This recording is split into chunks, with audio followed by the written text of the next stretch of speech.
All right, Wayne Allyn Root with the great Bill O'Reilly. And Bill, welcome back. Hope you had a great weekend. I don't remember it, Wayne. I was a blur. That's got to be a good sign. I wanted to ask you about Alexandria Ocasio-Cortez. What is it? AOC. Alexandria Ocasio-Cortez. And the fact that we had all this great economic news on Friday. I mean, if you go by the news on Friday, if you do, you have to assume the economy is doing fantastic. The Trump economy is chugging along. Great jobs news, great jobs manufacturing news, great wage news. Everything was fabulous. Yet she wants to upset it all with a new Green Deal and 70% or higher tax rates. What say you?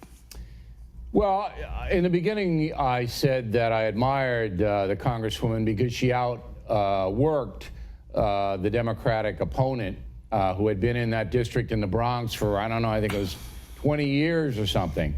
And, you know, she... Crowley, Joe Crowley. Crowley. She's a Boston University grad, as I am. And I said, look, you know, you have to admire her work ethic. But she's 29 years old, clearly doesn't know very much, with all due respect, about the world and how economics works.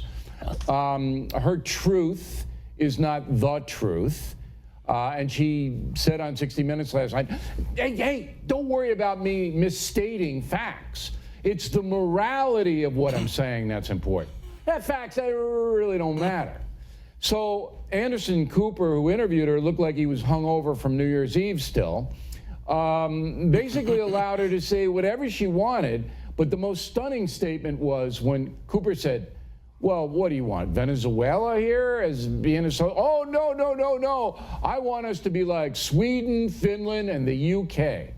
Wayne, do you know what the highest tax rate on the UK is? I think it's like 52%, if I'm not mistaken. Somewhere around there, right? 45%. Not 70, not 60, 45, all right? Now, yes, all the European countries have VAT, value-added tax. You buy anything, they're going to pile it on you. All right, but Ms. Cortez doesn't really know anything that you can't have universal college payments, universal health care payments, and still have a capitalistic society. You cannot. All right, so she's willing to break that down, capitalism, and impose Venezuela, Cuba. That's what she wants to do. And yet the press, oh, this is all right, that's okay, when she should be considered kind of dangerous. Yeah, and I'll give you one more. Greece should always be on your lips with any of those comparisons. Very socialist country, and they've been through the most horrible decade of maybe of any country ever.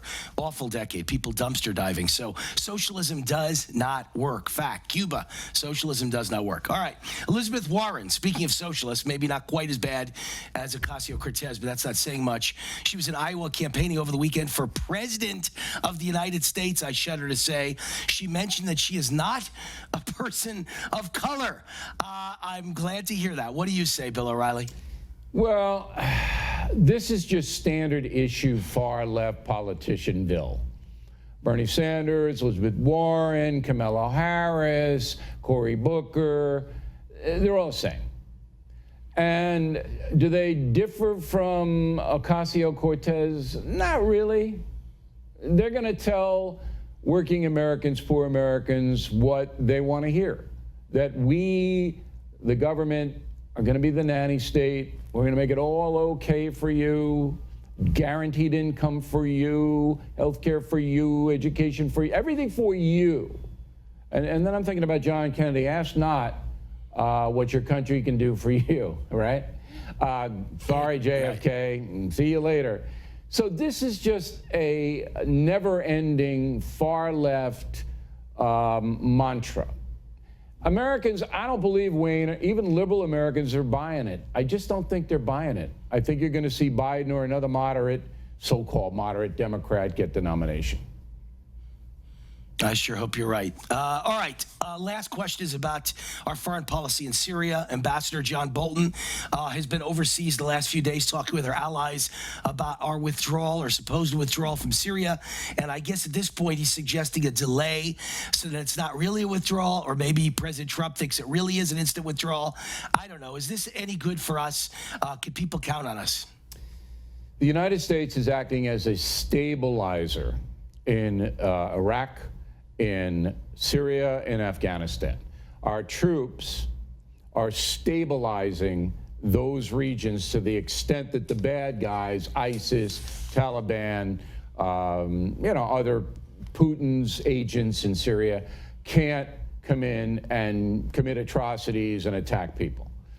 So the United States government has to decide whether the money spent doing this and the lives lost doing it are worth it. To me, I think you got to be careful pulling U.S. troops out of those areas. I think you got to really think about it, the unintended consequences.